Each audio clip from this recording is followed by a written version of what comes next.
The work I like to do involves big issue campaigns where you're trying to change public policy for the better. And those campaigns involve lots of different moving pieces, from lobbying to grassroots advocacy to digital advocacy to just about everything else you can imagine to try and make change at a time when Washington is really stuck in a lot of ways. So Every Town for Gun Safety was one of those great professional experiences that you just sort of stumbled into. I started when the organization had about 12 people and was called Mayors Against Illegal Guns. And literally days after I took the job being executive director, the Tucson mass shooting happened. And in relatively rapid succession, the Aurora mass shooting, the Newtown mass shooting, and 90 people being killed every day with guns. So it was a tough gig to take on, but at a really fascinating time, and one of those once-in-a-generation moments when the country is really paying attention to something. If you had told me when I was growing up in the mountains of Colorado, shooting guns on the weekend with a dad who was an NRA member and a gun dealer, that the Wall Street Journal would call me the face of the gun control movement, I'm not sure I would have believed you in 1988.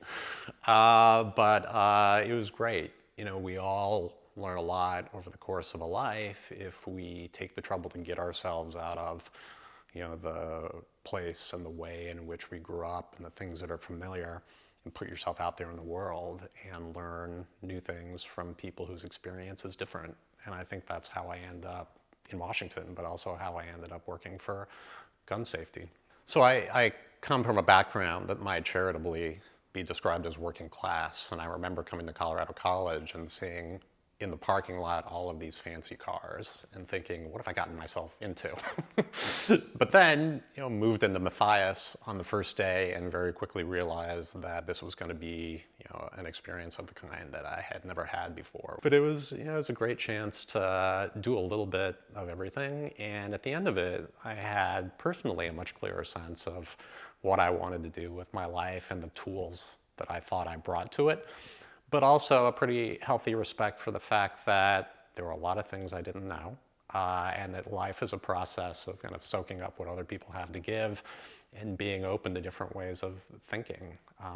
And it gave me these terrific tools, I think, about how to think, how to write, how to listen, that I think were all the tools I needed to do the things I wanted to do in life.